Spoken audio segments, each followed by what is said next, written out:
Good evening, everyone. Glad to see you all here tonight.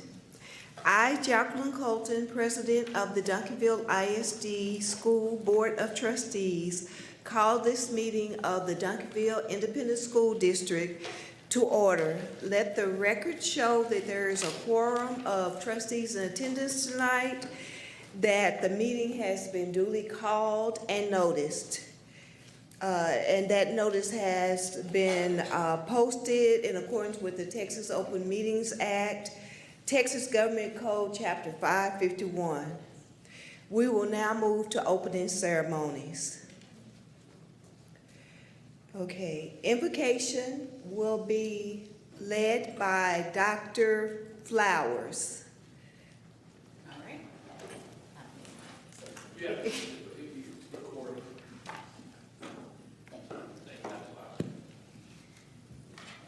Father, we come and we thank you for this day. We thank you for life, health, and strength. We thank you for the privilege that you've given us to be a part of this educational community. Be with us, continue to keep us, our students, parents, and the community. In Jesus' name, amen. Thank you, Dr. Flowers. We will now provide pledges to the U.S. flag and the Texas flag. I pledge allegiance to the flag of the United States of America and to the republic for which it stands, one nation, under God, indivisible, with liberty and justice for all. Honor the Texas flag. I pledge allegiance to thee, Texas, one state, under God, one and indivisible. Thank you all.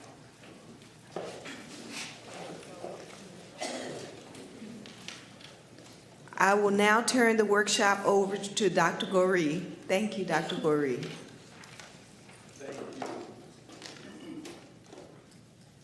Thank you, Madam President, and thank you all trustees for coming out tonight. We are very excited to present to you our mid-year data as it relates to how we're performing with our students. Let me see here. You got different clips?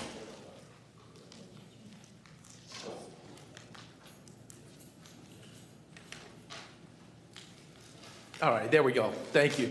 And again, we're excited tonight to come and present our mid-year data. And this is really just to give us an opportunity to present to the board how we are performing as a school system.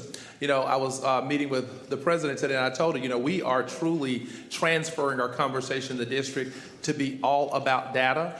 In that respect, you know, I tell her the thing is, in God we trust, everyone else brings data.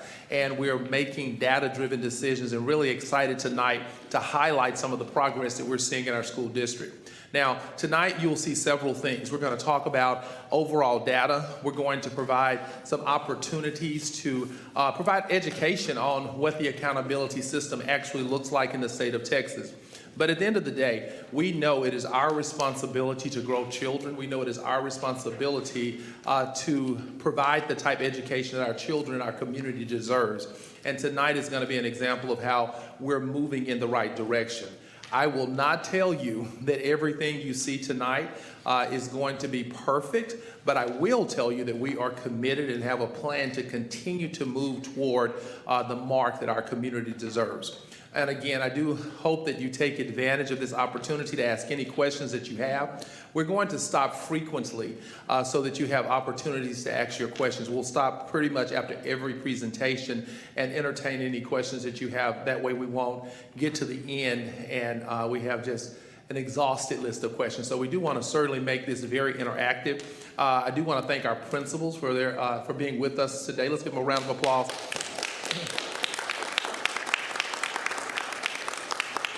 And again, they are in the trenches every day, and I think you know, we all know, the charge is aggressive. We know that the expectations are aggressive. and they are stepping up and really trying to close those gaps for our children. Also thank other staff members that are here today and community persons that are here today. Thank you for being here. And at this time, we'll start our presentation. I would like to start, we're going to go with a district middle of the year data overview, and that's coming from Ms. Newton. Ms. Newton is our Director of Assessment and Accountability. And again, if you look in your, you have a copy of the presentation. If you'd like to follow along, that's great. There's also a spot, several spots in there where you can record questions so that we can answer those questions. The slides are numbered, so you can utilize the numbers also. Ms. Newton. Good evening, Madam President, Dr. Gurry, and esteemed members of the board. My name is Lucretia Newton, and I serve as the Director of Assessment and Accountability, and I am pleased to bring you tonight our middle of the year data updates. Before we jump into the data, I would like to do a refresher of some of the assessments that we'll be talking about tonight. First of all, the CLI, or Circle Assessment. This is a pre-K assessment given to our 3- and 4-year-olds, and it addresses our early learning readiness. Concepts like letter names and sounds, early reading, early math concepts, listening and speaking skills. We give this test 3 times a year, at the beginning of the year, middle of the year, and end of the year. Our iReady diagnostic, we give this in elementary and middle schools, grades kindergarten through 8th grade, for subjects reading and math. Again, this is given at the beginning of the year, middle of the year, and end of the year, and it shows student growth from one point in time to the next.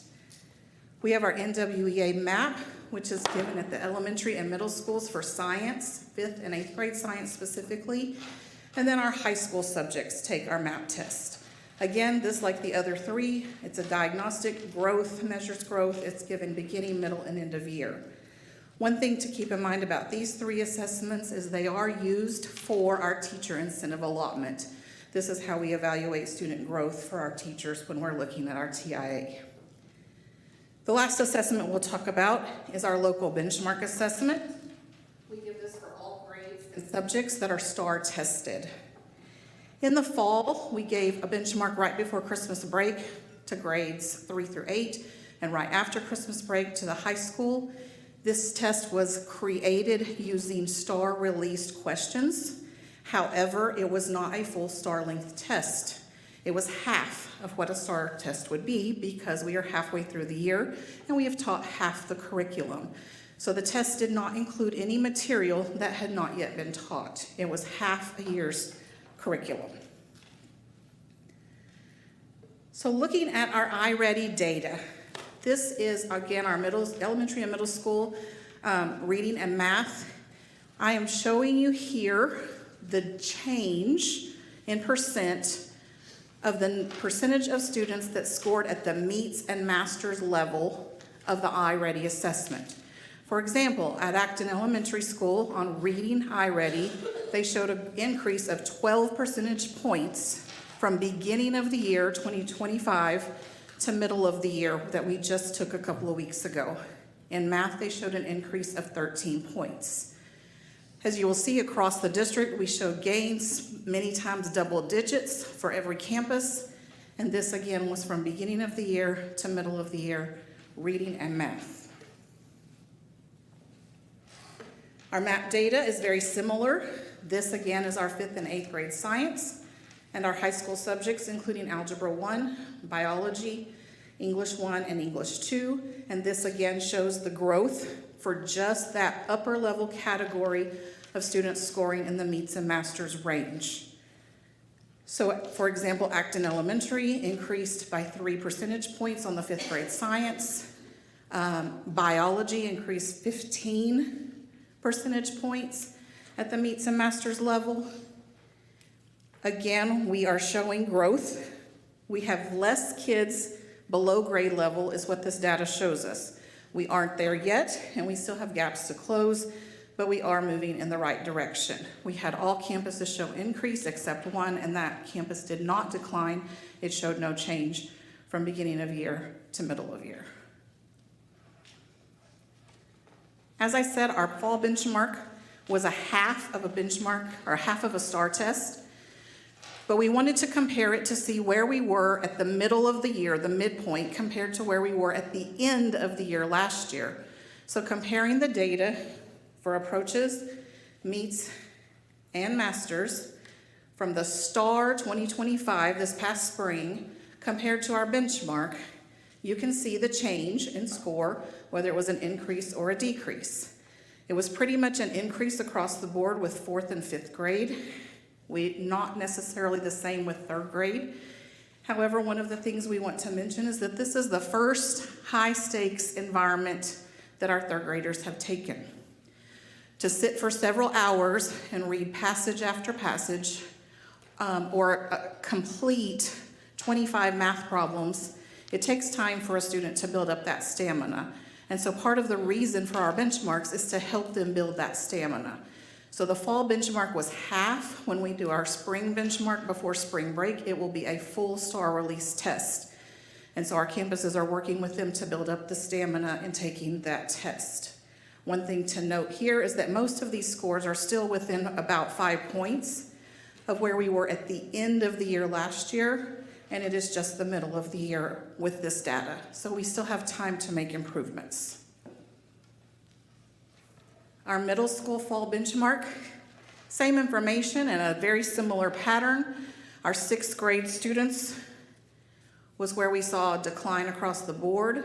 One thing again to mention here is that with 6th grade, this is their first year in middle school, coming from the reconfiguration from intermediate campuses, first year getting used to multiple classes, multiple teachers throughout the day, and also the 6th grade math TEKS introduce more new content than any other grade level in math.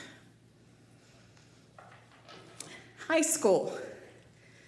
A lot of green here. High school is very promising. Again, same situation. We're talking about end of year last year compared to mid-year this year, where we are right now. The reason this is so promising is because our district accountability rating is based on the combined weighted scores of each campus. And the campuses are weighted based on the number of students in grades 3 through 12. Duncanville High School has approximately 48% of our students in grades 3 through 12. So a lot of weight is bearing on DHS. This does include the collegiate scores that's combined together. And again, we see a lot of growth here, double digit, even 20% at the meets level in U.S. history. A quick refresher of our accountability system. We have 3 student domains. Domain 1 is student achievement, Domain 2 is school progress, and Domain 3 is closing the gaps. Our accountability rating is based on the better of Domain 1 or 2, whichever is higher is weighted at 70%, and then Domain 3 is weighted at 30%. When we calculate these domain scores, we include, for Domain 1, student STAR data. The high school also includes college, career, military readiness, and graduation rate. Domain 2 is student growth. How do students do compared to how they did the year before on a math or reading test? And Domain 3 is looking at different student groups and if they meet state targets. Based on our benchmark data, we were able to calculate the scores for Domain 1 and 2 for the benchmark data. We are not able to calculate Domain 3 because it includes TELPOS and some other factors that we don't have at this time, but we were able to calculate what our score would be if the benchmark were the STAR test. Now let me stress, this is in no way a predictor of where we will be in May. It is simply taking the numbers of how the students performed on the benchmark, running them through the formulas to come up with a score for that domain. It is not an overall district score, but a domain score. For Duncanville ISD as a whole, on our 2025 STAR accountability, Domain 1, student achievement, the district received a grade of 69. Based on the fall benchmark data, plugging in the numbers, we would receive a score of 74. There are a lot of blanks on this page, and I want to explain that. In a little bit, you'll hear from Ms. Hernandez, Dr. Wyatt, Dr. Nix, and they will go through each campus scorecard like this, and there will be numbers there because each campus can be calculated based on how our students scored on the benchmark. Again, the district is calculated based on all of those schools combined, so there's not individual scores for each of these.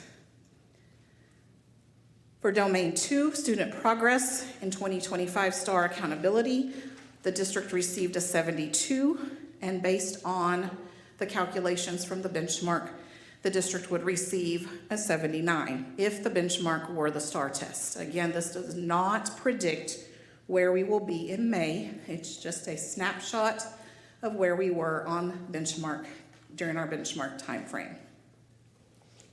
When the others present, my colleagues, you will hear about Duncanville High School. For Domain 1, as I mentioned earlier, it includes college, career, and military readiness and graduation rate. When we calculated their what-if score for the benchmarks, we left those as they were last May.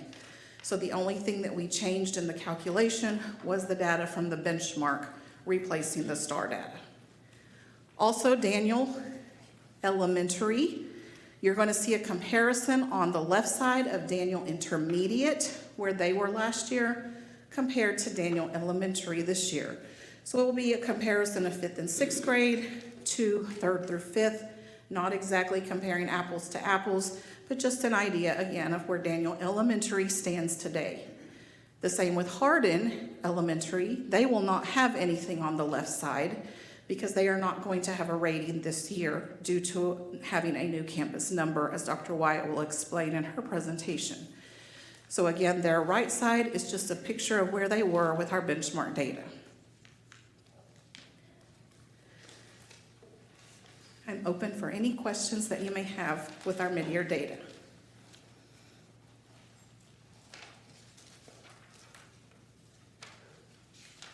Okay, one thing I'll say about the data just quickly is that the green is good. So, and again, I would say that there were also two data sources. You had our diagnostic data, which is a test that's given to all kids in the beginning, middle, and end of the year, which trended well, but also our benchmark. And I would be questioning the data if we only had one source of data. So I do think that all of that data was trending in the right direction. And again, we'll get more specific as we get into specific schools. But any questions on that first part of the presentation?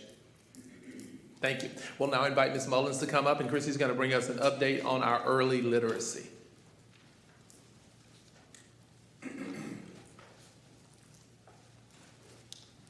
Good evening, Madam President, members of the board, and Dr. Gorey. I'm so excited to be back with you to present a little bit of data about our early literacy plan and handbook, and also to give you some updates about where we are in the plan at this time of year. So first, we'll start with our iReady data specific to grades kindergarten through 2nd grade. It's important to note that while approaches, meets, and masters is what we typically see for grades 3 through 5, that doesn't exist for grades K through 2, but we have basically provided you a comparison of what the scores for on and above level would be as compared to meets and masters. So when you look at kindergarten data, at the beginning of the year, only 7% of our students scored at what would be the meets and masters level, as compared to 31% of those same students at middle of the year. Likewise, in 1st grade, only 6% of our students scored at the meets masters level at beginning of the year, compared to 20% of students at middle of the year.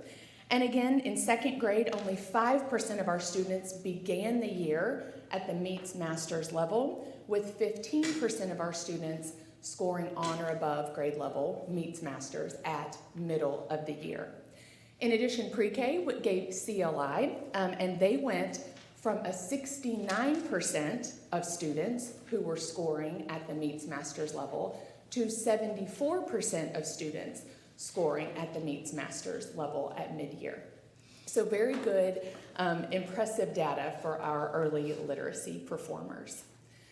Specific to our plan updates, I want to just share with you kind of where we are with the plan, what are some of the challenges that we're finding, and then what we're doing about those specific challenges. So we are still in our implementation phase of the early literacy plan. We are honed in on component 2, literacy principles. And we do have some challenges that we're facing. I'm excited to share with you what we're doing about those challenges. So firstly, our foundational skills resource lacks clear systematic alignment to our state standards. And we have a lack of teacher capacity in foundational skills instruction specific to phonological awareness and phonics, which really are the driving force for teaching students how to read the words on the page. What we're doing about those challenges, firstly, we're going to propose a new resource to you all for foundational skills for the 26-27 school year. We are also attending PLC and planning visits to help with resource internalization and implementation as we continue this current school year. And to help our teachers, we are focusing on classroom observations, feedback, and tiered training to support foundational skills content. And we are very excited to bring this year a summer early literacy symposium that will equip and train teachers prior to the beginning of the school year, specific in foundational skills content. So I'd be happy to take any questions that you may have at this time.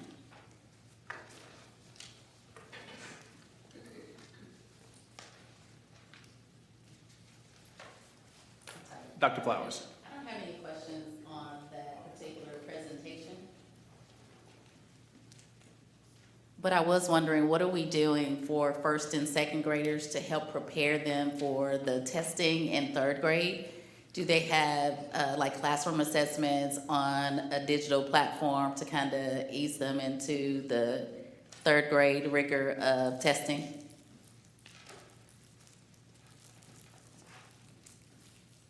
So while you won't see that digital platform or even really the level of rigor in first grade, that does begin to happen second semester, second grade, in order to prepare our second grade students for both the platform and the rigor that they'll find in third grade, but not until second semester, second grade. And one thing I'll add is we're very aware of that when you're in third grade, and even that's why the benchmark testing, we're going to do an additional benchmark in March so that we do work with them on that stamina. Teachers are, as the year has progressed in third grade, you're seeing us hold them into those 90-minute blocks more frequently so that they do build that stamina, because it's important that you build that stamina for them as they take that first high-stake test. Thank you. And now I'd like to invite, we're going to start with Deputy Chief Rosa Hernandez is going to come first, and then we'll have Dr. Wyatt will come. I'm going to ask, and then Dr. Nix will come, of course, to present the high school and some other information. We're going to go through all of this information. This is probably the meat of the presentation, and ask that you just note your questions if you have those, and of course, we'll grab those at the end. Thank you, sir. Thank you. Good evening, President Colton, esteemed trustees, Dr. Gorey. It is a pleasure to present the work for school improvement campuses. First, we'll talk about, maybe not. Yeah. Yes. My apologies, slipped right out of me. So before I get started, I want to just note that these are the school improvement campuses, and they are the ones that are under school improvement with TA. So I'll be working, and it'll look a little bit different because we'll have some arrows and stuff like that just to point out some of the growth between Domain 1 and Domain 2 so that you can really see how we're working with both of them so that one of them comes out exactly where we need it to be, if that makes sense. And so it'll look a little bit different than Dr. Wyatt's, but again, I'm going to restate a lot of the work that we're doing here. It's the same work Dr. Wyatt and I are doing together on the back end. They just look a little bit different as we get into those schools, okay? So we'll start with Byrd Middle School. And I want to draw your attention to something on your chart. And I'll start with this one, and then as you see, it'll kind of be the same pattern. So here's our star performance raw score. Now, the only thing you really need to know is our raw score for Domain 1 needs to be a 41. Needs to be a 41. for domain 1. That's the score in order to be a C or higher for elementary, but for middle school, it's a 38. So 38 for middle school, 41 for elementary. So for this campus, it needs to be a 38. So we started last year, and I want to reiterate, on the left-hand side is last year's end of the year. So in May, this is where the campus was, at a 23 raw score. In December, we still got 3 more months before the test, we were now at a 29. So he increased it by 7 points, which is significant. It's significant. Those just don't happen overnight. It comes with strategic work and implementation. So he has to be at a 38. For domain 2, which is progress, remember we can get either or. He's already out of that F. Now this one's a little bit different. This is that top score, which the academic growth. He had a 46. So for middle school, they have to be a 61. And so he's at a 50. Oh, it changed all the way. Okay, let's go back. I think maybe when we dropped it. Okay, there we go. My bad. Okay, so for Bird, we were at a 58 after the benchmark, and he needs to be at a 61. Oh, see, I'm hitting. My bad. Apologize. Okay, I will be very lightly touched. Okay, so we're at a 58 in academic progress. So while the F isn't where we want to be for domain 1, we definitely saw increases. And for student progress, he's already moved. The campus has already moved a letter grade, right? So we are only away a few points from student progress to get that C. So then for our focus for Bird Middle School, we're really focused on 6th and 7th grade math and reading. That's the area that we're focused on to really get those last few points. We're also, our challenge has been really developing the leadership team of the campus. They have 2 new assistant principals at Bird Middle School, so we're really working with that principal, not only to pour into the principal, but also to help him pour into the 2 assistant principals there. And we're also working on really diving into weekly assessments and really making sure that they're timely and that we're using those weekly assessments to really drive the instruction. So we revamped the master schedule at Bird Middle School. So now they have a double block reading and a double block math. So we really gained the entire first semester back, if that makes sense, because we added an additional 45 minutes of math and an additional 45 minutes of reading. So our kids are able to really catch up and then excel.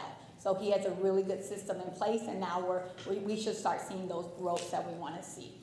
We also added from 1 day of PLC to 4 days PLC. And I know that sounds a little excessive, but in middle school we have a lot of gaps we want to catch up. And the big piece is going to be him working with his team around unpacking those standards and really giving them time to plan, to think, to ask those higher order questions, and us to really help teachers understand the curriculum so when they deliver it well.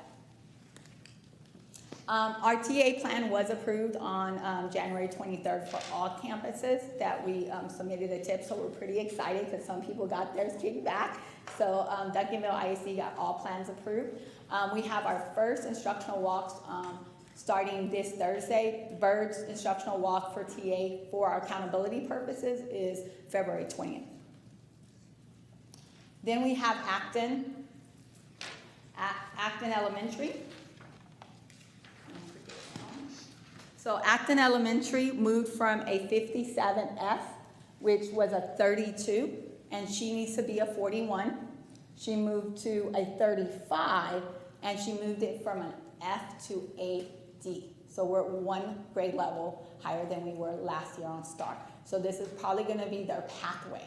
So as Bird's pathway is going to be student progress, Acton's is going to be academic achievement because she's already that grade level ahead. So we're going to close that. For student progress, we did show a slight regression in students. We had a lot of movement with a couple of teachers and different positions. So we're really focused in 3rd, 4th grade reading and math. We made those instructional moves that we needed to make based on the first semester.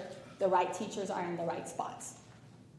I'll say that again, the teachers are in the right spot. So now what we're doing, we're monitoring PLCs and accountability. We're making sure that we're aggressively monitoring and in the moment feedback with the teacher moves and the staff moves we made. Our challenge is again developing the capacity of that team and really using the data to drive the instruction day to day in with exemplars, making sure those teachers lead the PLC with exactly the work that the students need to model, right? That's where we're gonna get the gains on this campus. Then we go to Alexander Elementary. And Alexander Elementary started with a 26 last year, and they've already moved in academic achievement. And this is the hardest one to move. I just want to note that. Domain 1 is the hardest one to move. Growth is, you can get easier points that way, but we want to make sure everybody's moving. So she moved from a 26, this campus, to a 39. And they only need how many more points? 2 more points, 3 more points. 39, 40, 41. We only got to get a 41, 2 more points, right, to get the C. So we're like, we can taste the C already. But more importantly, we already have it in progress. So we went from a 54, an F, to a 70, which makes a 58 to a 70, but it's a 56 in the raw score to a 56. Again, this campus needs 2 more points. And then we'll go, we want to push about 2 more points just so that we have some safety. But we are there, technically. We're working with 4th grade math and reading with this area. We do have an Elevate K-12 supporting our 5th grade. We have an area of support. We're working closely with Elevate 12. We're also working with the principal with model, aggressive monitoring, and adjusting in real time. We're really working with the campus principal to really ensure that teachers are getting PLCs with an exemplar in hand, and then that she's monitoring her weekly assessments with the new resources we've provided them with Series and All in Learning, that they're really leaving those PLCs analyzing the weekly teaks for that week and then making in-the-moment changes. And that's really been the move at Alexander because it's such a small campus, right? So every little baby counts. So we're really making sure that we're making those moves. At Bill Hart, we're moving from a 24 to a 36. So she moved from a 50 to a 62. Already made the letter grade change. We still want that to be a 6, but she's heading in the right direction. With student growth, again, went from a 52 to a 67. Already made the letter growth in both, and we're only a few points from that C. So they're right on target. We're working with 4th grade math and reading. We're working with aggressive monitoring at this campus, helping the principal work through that leadership capacity. She has 2 new APs that she's supporting, and really customizing instructional resources, unpacking those blue bonnets and customizing it for her campus to make sure that we're making the moves. She also has Elevate K-12 in 3rd grade. That's where we had a teacher gap. And we're working under the direction of our CEO to make sure we're filling those gaps and we're not just sitting in empty classrooms. So working with those teachers on that. And then we have Daniel Elementary at a 34, moving from a 52. Now we stayed the same with the 52. The score changed slightly, but the F didn't change, but we're still getting those points that we need to get on the table. And again, we're comparing apples to oranges, right? Remember, this was an intermediate campus, now on a elementary 3 to 5. So we anticipated this change. Well, what you'll see is the growth. That's what we're super excited about, Daniel. We went from that 55 to that 60, which is huge. She's right there around that corner. She's very aggressively monitoring her student population because she has, again, another small group of kids.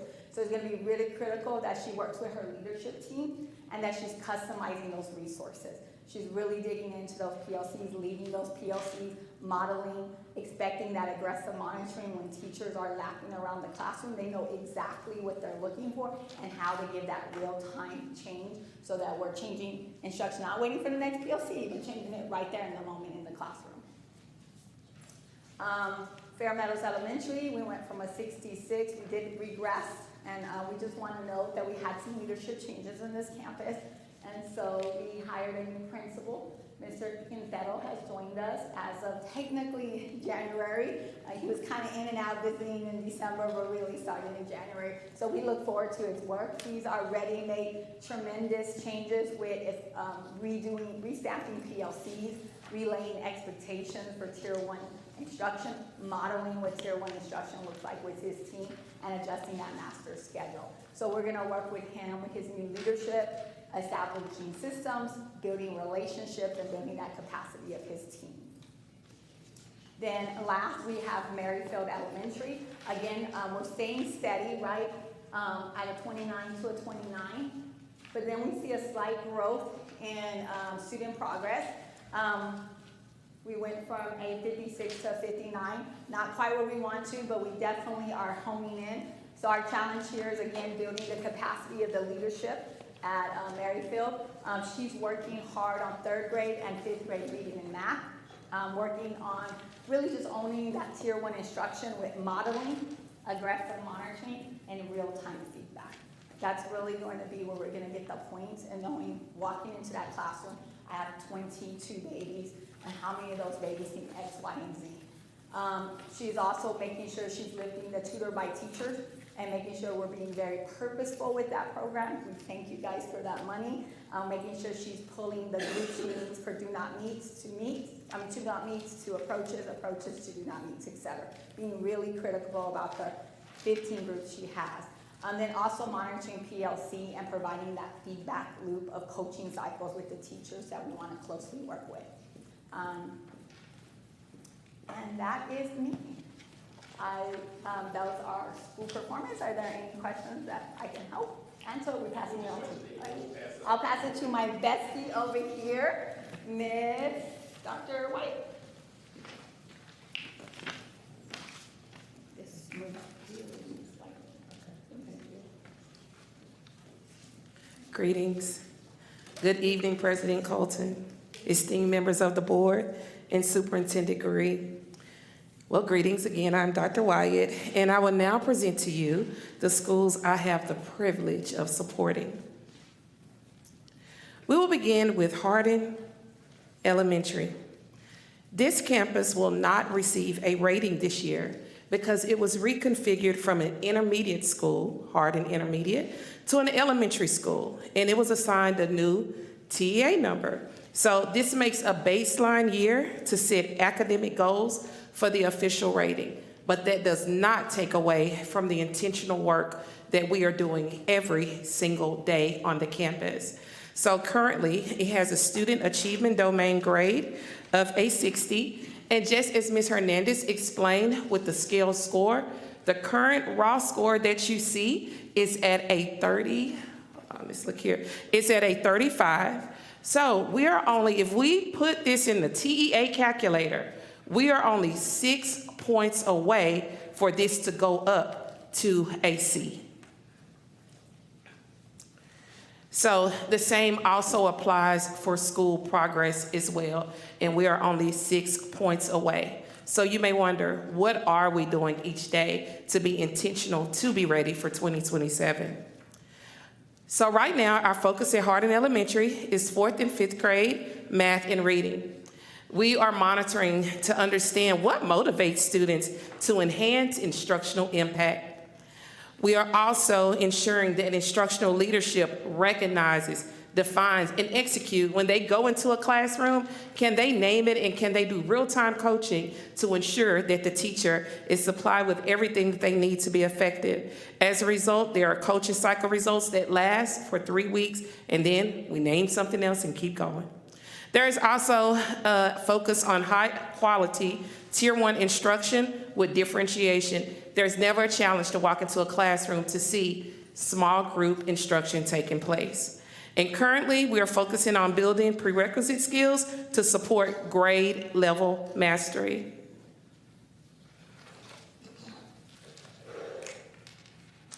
The next campus we will look at, is Hastings Elementary. Hastings went from a 69D in the area of student achievement to a 74C, which increased by 5 points. For Domain 2, It started out as a 75C from the view of the STAR scores in August, and now they sit at an 81B with an increase of 6 points. Again, we are moving in the right direction, but we are not done. So at Hastings Elementary, we're focused on third grade reading. We are currently monitoring, again, high-quality Tier 1 instruction with differentiation. There's also the same expectation for instructional leadership to recognize, define, and to execute and provide coaching cycle results. In addition, data alignment meetings with teachers to monitor student growth as a result of district common assessments. And we are also focusing on building prerequisite skills to support grade level mastery. The next campus I would like to present to you is Hyman Elementary. Hyman went from a 69D to a 76C in student achievement with an increase of 7 points. For school progress, Hyman went from a 73C to an 82B with an increase of 9 points. For Hyman Elementary, the focus is 3rd and 5th grade math. We are currently monitoring the implementation of high-quality instructional materials. There it is again, instructional leadership to recognize, define, execute with coaching cycle results. And also there's a high emphasis on targeted support and interventions. Right now, our challenge is to ensure, and when I say challenge, I'm not meaning in a negative way, but how are we owning an opportunity to develop the talent, the priority for our early career teachers 0 to 3 years. The next school I'd like to present to you is Kennemer Middle School. Kennemer Middle School at a 69D, they have increased by 6 points in student achievement with the 75C. For Domain 2, Domain 1 at the end of STAR was a 75C, and they now sit at an 83B with an increase of 8 points. What are we doing at Kennemer? We are focusing on 6th and 7th grade math. I must say, there it is again, instructional leadership to recognize, define, execute, coaching cycle results do exist. Also, principals implementation to strengthen the assistant principal's instructional ownership. She cannot do it alone. And leadership data alignment meetings with teachers to monitor student growth as a result of district common assessments. And right now, the focus is on strengthening student outcomes at the MEET level. The next campus I would like to present to you is Reed Middle School. Currently, well, they had a Domain 1 rating of 59F for STAR. They have increased by 12 points and now have a Domain 1 rating of a 71C. For Domain 2, there was a 72C for school progress for STAR, and they now sit at an 81B with an increase of 9 points. At Reed Middle School, the focus is also on 6th and 7th grade math. The targeted support and interventions is a great priority at the campus with a high emphasis on Saturday school. There is also emphasis on professional development needs and resource-based training, and also principal-led coaching to improve Tier 1 instruction using data and walkthrough feedback. And just as like Hyman, there is a focus on talent development as a priority for early career teachers for 0 to 3 years. I will now turn it over to the Chief Academic Officer, Dr. Nix. Yes, ma'am. Yes. Yes. So that is a great question. So what TEA does, they look to see the percentage of students that was from another campus to say, those are those same students, they're just in a different building, and the magic number is 50%. So there's a wondering, well, what about Hardin? The number for Hardin was 48%. We missed it by 2 points, or else we would have had that same comparison. So it's an amazing question. Thank you for asking. And that's a great explanation. One thing I'll add, though, is that, too, when you're coming from a school, because if you look at Daniel, the students came from Smith, and both schools were underperforming. So the state takes that very seriously. You hear about other school districts where we're just going to close the school to avoid state takeover. That doesn't work because they're tracking the students, actually.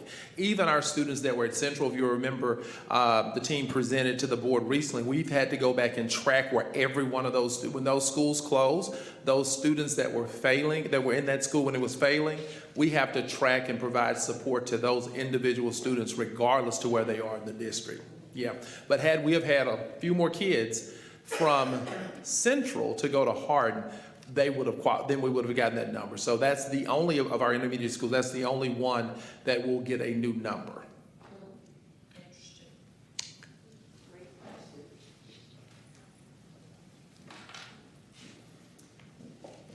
Board, I have the privilege of not only serving as the Chief Academic Officer to support that department, but also serve as direct support to the high school. So it is my absolute pleasure to share with you how the high school is improving. If we look at Domain 1 for the high school, we will see that at last year end-of-year star, in Domain 1, the high school scored a 79, which is a C. As of mid-year, right now, benchmark, the high school is scoring at an 83. Now, what's important to remember is this. We kept, as Ms. Newton said, we kept CCMR, which is calculated for high school, and the graduation rate the same as last year. If you can see, our CCMR last year was at 93, I believe it was 93%. Last year, mid-year, we were at 28%, and we ended up with a 93. And that's typical because they start earning their points at the end of the year. Right now, mid-year, we're already at 46%. So we are already on track to outpace what we did last year for Domain 1. For the high school, Domain 2, last year, we ended up at an 81. If you look at where we are mid-year, we are already at an 87. So we are very much on track to just continue to improve there. And I would want to just really thank Mr. Colbert and his work and the work of his team for the work they're doing there to see that student improvement. The focus at Duncanville High School, and I know he's sitting there, but I'm not going to sugarcoat it. We have a new principal at Duncanville High School, and you cannot lead Duncanville High School like you led an elementary school. His leadership is there. The qualities are there. His passion is there. But it's me working with him to make sure that he's not, because he likes to put on a cape every day and go be Superman. And what he has to do at the high school is build other superheroes. And so it's just working with him to build that capacity because he's a phenomenal coach, he's a phenomenal leader, but it's building that leadership team so that he doesn't have to be in everything and be doing everything. And so he's doing a phenomenal job building that capacity, working those systems and seeing that improvement. Our focus, of course, is on Algebra 1, English 1, and English 2. The goal is quality and effective PLCs. Like the deputies say, when we leave those PLCs, we want to see evidence of student work. We want to see evidence, even at the high school, that those teachers have exemplars, they are modeling the lessons, and that when we are not on track, that we know what to do and we have a plan to capture every single student. My work with the leadership team is on the observation and feedback because nothing gets better without feedback. Nothing improves without feedback. So making sure that we are working with the administrative team, the principals, the teachers for quality feedback, and that we're monitoring that is a key focus. And then lastly, our intervention plans. If students don't get it, okay, but what are we doing about it? And when are we doing it about it? And do we know which specific student we're tracking, where they are, what we're doing, and if it's working? And then lastly, just monitoring those CCMR indicators to make sure that we're maximizing those points. The challenge, as I stated, is just making sure that we have sustainable systems. We're doing a lot of things that are working this year at the high school, but we have to capture what's sustainable, what's duplicatable, and we're building those capacity. And then lastly, data has to drive our decisions. And as you can see, it's working. We just have to continue doing that. Now, lastly, board, for the deputies and for myself, the goal is this: accountability and non-negotiables. There are some things that we've been doing as a district that just have to shift, they have to change. And they're non-negotiables. Holding each other accountable, holding ourselves accountable, holding our people accountable, that's a non-negotiable. We have to improve. And so at the end of the day, quality tier 1 instruction, you've heard the alignment between Dr. Wyatt, Ms. Hernandez, myself. we will have quality Tier 1 instruction in every classroom. And I know we look real comfortable in this room, President Colton, but the deputies are not comfortable. The principals are not comfortable. I am not comfortable, because we cannot be comfortable as long as we have D's and F's and children who are not learning. So it is quite an uncomfortable situation on a day-to-day, not because we're meaning to be uncomfortable, because the work is uncomfortable to move student achievement, to do what it takes to move the kids, to know where they are, to put the systems in place. It's uncomfortable, but that's what we're doing. We're in the work. So that's the second bullet. My charge to the deputy chiefs, to the principals, to the department, is to make sure that we're strategic and intentional with every student. We need to know where they are. We need to know what we're doing with them. We need to know when they're not performing, why they're not performing, and what we're doing about it. And then we need to implement those plans with fidelity.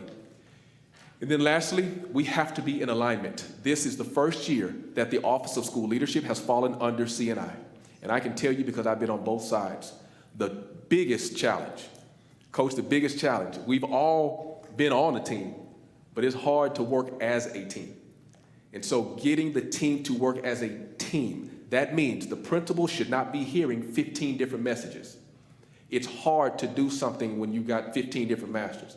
So for us to be aligned in the work, so that we are aligned, whether it's teaching and learning, whether it's special education, whether it's school leadership, that we are all working in alignment to make sure they have what they need, that they're clear about what they need to do, and that they can get it done. That's the goal. And then ownership at every single level, starting with me. Every F up there moving forward is a reflection of my leadership. Every D up there is a reflection of my leadership. So at the end of the day, it's extreme ownership to make sure every kid is moving, every campus is moving, and until we all have that ownership, that's the uncomfortable piece, because we're gonna own it and we're gonna move forward. So with that being said, board, I hope that you can see that we are moving in the right direction, all of our data points, and it's a lot of hard work, and we just really thank the principals and the team for the work that they're doing, and Dr. Gree for his leadership and his pushing, because at the end of the day, it's his leadership, it's his guidance, and it's his direction that's causing us to move forward in those areas. So, board, it's my pleasure to answer any question you may have. And this will be the time. If you have any questions on any of the school data, this will be the perfect time to bring those questions. All right, thank you, Dr. Nix, and thank you to our Deputy Chiefs, Hernandez and Wyatt. Thank you. As we come to the end of this part of our presentation tonight, I do tell you that, when you talk about being uncomfortable, I'm certainly uncomfortable too, but nevertheless, I'm extremely encouraged as we look at the data. If you look at the data that you've seen tonight and you look at how the state is actually going to score our schools, we're either going to get the highest of the achievement, which is kids passing tests, or growth, which shows how we're growing kids, and that will count 70% of our score. If you look at our schools, every school showed an increase in at least one of those areas. So that means that if this data continues to trend as it is now, and again, let me tell you too, this is also matching all of our other assessments. If we continue to trend in this direction, we're going to see every school go up. I'm comfortable saying we will not have any F schools. And again, this is not a predictor, but that's something that I feel comfortable saying at this point. And again, not just because of the benchmark, but in large part because of our diagnostic test, our iReady and our MAP test. We showed growth pretty much across the board in all campuses in all those subjects. And this is a test that this district has used for many years, so we know it to be a very good indicator of how students will perform. So I believe with us testing half the year, I mentioned earlier, we will do another benchmark in March, will give us an opportunity to make that last pivot. We will be prepared as we go into state assessment to have great showing. At this time, we have any other questions? Are they It's interesting. We were at midwinter during the ice storm. We were in midwinter down, and all of the advisors are saying spend no time trying to understand what they're doing because it is literally changing by the day. You've heard about legislation that the test is going away, but there was no guidance giving to that. So it's they really are encouraging superintendents to not spend your time trying to figure it out because it's really no clear answer to that. Yeah, but there was legislation to get rid of the STAR, and they were going to replace it with data that would have been like our iRead and our MAP, which would have been done 3 times a year. But again, there's nothing really in place to show how that's going to actually happen.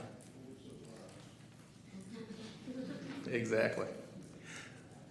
Was there a time frame given for that shift? There was so, but you've heard several different time frames. You've heard next year, but again, TEA is indicating that there's no way that's going to happen. So really, there is no real good answer to that question. Okay, so I would like to thank, all of the, provided everything for me. I appreciate that. So I would like to thank the principals and the staff and the deputies and Dr. Gorey and Dr. Nix for, providing the updates tonight and for the progress that you all have made. We're truly in a race against time, and I think you all get it. And we're showing gains in a number of categories, but of course, we still have a lot to do. So, I would just like to say be encouraged, by the work that you're doing and the lives that you're touching. And, Dr. Nix was heavy on the accountability, and we are too. But we would just like to say thank you for what you do day in and day out for all the students, because they need you, they need us. And it's a crucial race that we're in. So thank you. And are there any other comments? Good job. Yes. It was fun to report. You can see the work that goes into this and all the, how we're going to improve. You've really done a good job. I appreciate you. Well, we're certainly encouraged as we go into the second half of this year. We're living these plans already. We did finish our round of what we call impact focused meetings with principals where they sit with staff. And this is a meeting where we move really fast to get them anything they need. We began the meeting with their commitments, with things that they asked for at the first meeting, and we got all of those commitments. So there are no excuses for any of us. We're moving forward quickly. So thank you, principals, for your time and attention. And board members, trustees, there is this other document here that you may enjoy. It pretty much summarizes everything that you saw tonight, so take some time and look at that as well. At this time, I will release everyone you may go, and thank you again for your time and attention tonight. And we're going to...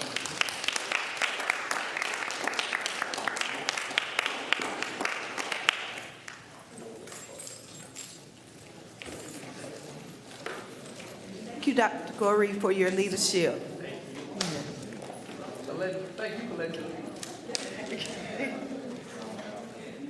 Okay, we will now go, as soon as the room is clear, we will go into closed session.